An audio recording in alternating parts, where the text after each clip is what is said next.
Innal hamdalillah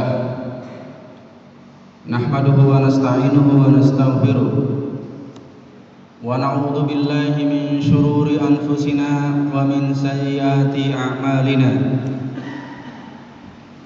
May yahdihillahu fala mudilla lahu wa may yudlil fala hadiya lahu. Asyhadu an la ilaha illallah wahdahu la syarika lahu wa asyhadu anna Muhammadan abduhu wa rasuluh la nabiyya ba'dah. Allahumma salli wa sallim wa barik ala nabiyyina Muhammad wa ala alihi wa sahbihi ajma'in wa man tabi'ahum bi ihsanin ila yaumiddin. Qala Allah Ta'ala fi kitabihil karim, a'udzu billahi minasy syaithanir rajim. Bismillahirrahmanirrahim. Ya ayyuhalladzina amanu ittaqullaha haqqa tuqatih wa la tamutunna illa wa antum muslimun. Shadaqallahul alim.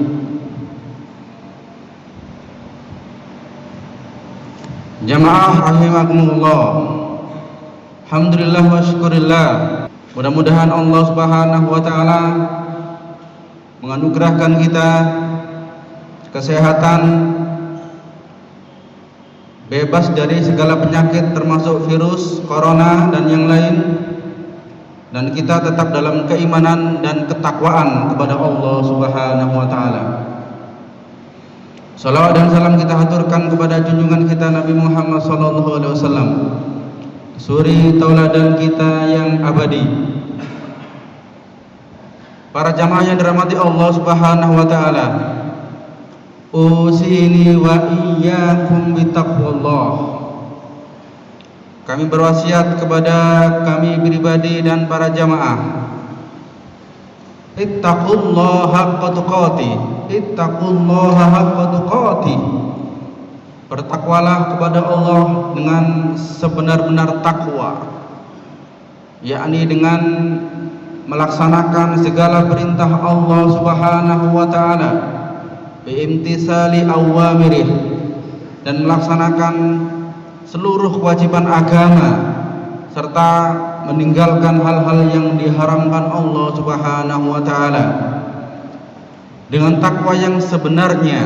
Haqqa tuqatih, takwa yang sebenarnya itu adalah ketika seorang mukmin melaksanakan perintah Allah, dia laksanakan dengan maksimal, dia laksanakan dengan optimal.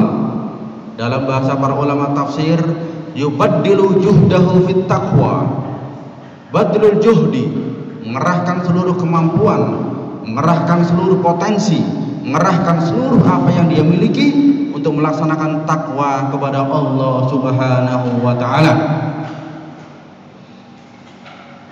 Para jamaah yang dirahmati Allah Subhanahu wa taala, pada hari ini seluruh kaum muslimin, tidak hanya di Indonesia tapi seluruh dunia, alhamdulillah wa syukurillah, melaksanakan hari raya Idul Kurban bersama-sama.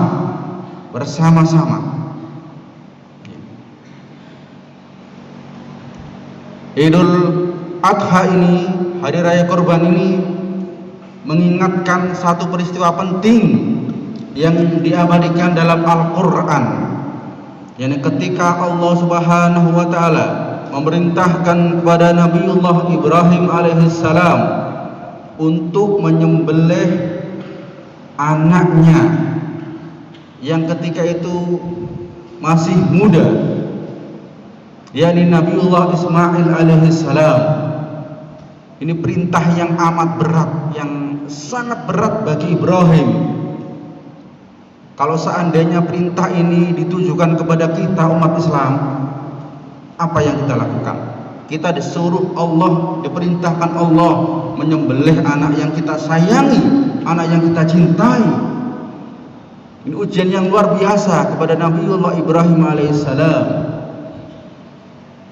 Tapi Nabi Ibrahim alaihissalam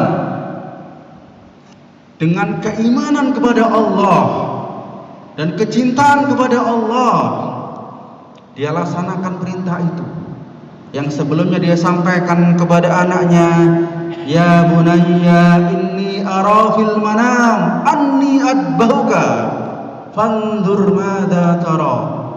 Wahai anakku, aku bermimpi aku menyembelihmu. Fanzur madza tara, maka bagaimana pendapatmu? Dan mimpinya Nabi, ru'yatul anbiya, ya, mimpinya Nabi adalah benar, wahyu dari Allah, ya. Tapi tetap disampaikan kepada anaknya, anak yang dia cintai, anak yang disayangi, dan anaknya pun yang ketika itu masih remaja. Falamma balagha ma'usai, jadi ketika usia as-sa'i itu usia anak beranjak remaja, anak yang dia mampu bekerja, mampu diajari kerja. Para ulama mengatakan sekitar 12 sekitar 12 tahun, 11 tahun, 12 tahun usia Ismail. Ya, otaknya sudah mulai bekerja. Ya. Anak ini yang luar biasa menjawab apa? Ya abadi, wahai bapakku sayang. Manggilnya luar biasa. Ayahnya manggil ya bunayya, bukan ya ibni, bukan ya bani, ya bunayya. Dalam bahasa Arab litasgir yang fungsinya litarqiq, ucapan sayang, wahai anakku sayang. Yang anak juga demikian, ya abadi, bukan ya abi, tapi ya abadi, wahai bapakku sayang. Kalau itu perintah Allah, kerjakan ya abi, laksanakan. Insyaallah satajiduni minas sabirin. Engkau akan jumpai aku orang-orang yang sabar. Ini luar biasa contoh dua orang yang keimanannya dan kecintaannya kepada Allah luar biasa. Bapaknya cinta kepada anak, tapi cintanya kepada Allah lebih tinggi dari cintanya kepada anaknya. Sang anak cinta kepada bapaknya, tapi cintanya kepada Allah jauh lebih tinggi daripada cintanya kepada bapaknya. Jadi perintah Allah ini luar biasa. Jadi cinta kepada Allah ini luar biasa. Orang beriman itu adalah sangat cinta kepada Allah Subhanahu wa taala. Di dalam Al-Qur'an dijelaskan, walladzina amanu asyaddu hubban lillah. Orang-orang yang beriman itu lebih cinta, sangat cinta kepada Allah Subhanahu wa taala. Cintanya kepada anaknya, cintanya kepada orang tua, cintanya kepada istri, kepada suami, tidak boleh melebihi cintanya kepada Allah. Bagi orang beriman, cinta kepada Allah adalah nomor satu. Walladzina amanu asyaddu hubban lillah. Ini firman Allah. Orang beriman itu sangat cinta kepada Allah. Makanya ketika Allah memerintahkan Ibrahim menyembelih anaknya yang sangat dia cintai, tapi perintah ini datang kepada zat yang paling dia cintai, ya. Anaknya pun demikian. Ketika disampaikan oleh ayahnya dari orang yang dia cintai, bapaknya, tapi setelah dia tahu itu perintah itu dari Allah, zat yang paling dia cintai, keduanya ridho. Ini mengajarkan kepada kita tentang mahabbah lillah, mahabbatullah, aidul qurban. Mengajarkan kepada kita semua tentang kecintaan kepada Allah Subhanahu wa taala. Aidul qurban mengajarkan kepada kita tentang ketaatan kepada Allah Subhanahu wa taala. Apapun perintah Allah kita laksanakan. Apapun jenis perintah Allah kita kerjakan. Sami'na wa ata'na. Bukan dipilih-pilih. Mana perintah yang menyenangkan hati diambil, mana perintah yang memberatkan ditolak. Tidak demikian. Orang yang beriman kepada Allah, dia cinta kepada Allah dan taat kepada Allah. Ketaatan itu bukti dari kecintaan dan keimanan. Ketaatan yang mutlak kepada Allah, itu lahir dari iman yang benar dan iman yang kuat, dan lahir dari kecintaan kepada Allah Subhanahu wa taala. Maka dia laksanakan perintah itu. Anaknya dibawa di lembah di Mina. Mungkin bagi yang sudah pernah haji dan umrah tahu lokasi Mahalud Dabah di Mina itu.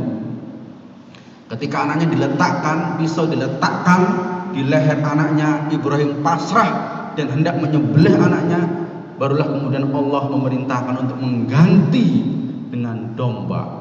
Jadi enggak jadi disembelih anaknya, diganti dengan domba. Ya. Hikmah besar yang kita dapatkan dari peristiwa ini adalah tadi saya sampaikan, kecintaan kepada Allah. Cinta pada Allah harus melebihi segalanya. Yang kedua adalah ketaatan kepada Allah Subhanahu wa taala. Bukti dari iman dan cinta adalah taat kepada Allah. Taat yang mutlak kepada Allah. Apa yang Allah perintahkan dikerjakan, dilaksanakan meskipun itu berat. Perintah menyembelih ini berat para jamaah. Berat. Kemudian pelajaran yang ketiga, yang pertama adalah pelajaran tentang kecintaan kepada Allah. Pelajaran yang kedua adalah ketaatan yang mutlak kepada Allah. Pelajaran yang ketiga adalah tadhiyah, pengorbanan kepada Allah. Iman kepada Allah itu membuahkan cinta kepada Allah. Iman dan cinta kepada Allah menghasilkan ketaatan kepada Allah Subhanahu wa taala. Iman dan cinta dan taat kepada Allah mengharuskan kita melaksanakan tadhiyah, pengorbanan.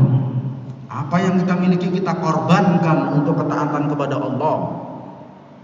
Kalau dahulu Nabi Ibrahim mengorbankan anaknya demi perintah Allah, demi melaksanakan perintah Allah. Lah perintah Allah kepada kita sekarang bukan menyembelih anak, tapi perintah kepada kita dari Allah sangat banyak. Kita puasa, kita sholat, kita zakat, kita haji, amar ma'ruf nahi munkar, kita thalabul ilmi, kita jihad kalau ada seruan jihad, dan yang lain. Banyak perintah Allah Subhanahu wa taala, dan kadang membutuhkan pengorbanan para jamaah. Membutuhkan pengorbanan, berat kadang perintah Allah itu. Tapi inilah cinta dan iman kepada Allah. Kadang menguji kecintaan kita dan menguji keimanan kita kepada Allah. Pengorbanan, cinta, taat, dan tadhiyah, pengorbanan. Sekarang ini Allah memberikan kepada kita, ada yang diantara kita diberikan harta yang berlebih, ada yang diantara kita diberikan kekayaan, kecerdasan, ilmu, apalagi gelar, jabatan, profesi, dan sebagainya. Hendaklah apa yang kita miliki itu kita korbankan untuk ketaatan kepada Allah. Jabatan yang kita miliki kita sembelih, kita gunakan jabatan kita dalam rangka taat kepada Allah. Jangan sampai jabatan kita manfaatkan untuk mengeruk keuntungan pribadi, menghalalkan segala cara. Jabatan, harta, kekuasaan, amanah dari Allah Subhanahu wa taala, dan akan diminta pertanggungjawaban di hadapan Allah. Jadi mari apa yang kita miliki, harta kita, kekayaan kita, ilmu kita, kekuasaan kita, kekuatan kita, jabatan kita sembelih, kita persembahkan untuk Allah, dalam rangka untuk Allah. Harta kita manfaatkan di jalan Allah, kekuatan kita gunakan di jalan Allah, kekuasaan kita gunakan di jalan Allah, jabatan kita gunakan di jalan Allah. Insya Allah persembahan itu akan diridhai Allah. Inna sholati wa nusuki wa mahyaya wa mamati lillahi rabbil alamin. Sesungguhnya harta kita, jiwa kita, hidup kita, mati kita untuk Allah, demi Allah, untuk Allah. Kita ini milik Allah dan akan kembali kepada Allah. Mari Idul Kurban ini kita munculkan semangat taat dan berkorban untuk Allah dan agama Allah. Mudah-mudahan khutbah yang singkat ini bermanfaat. Aku qauli hadza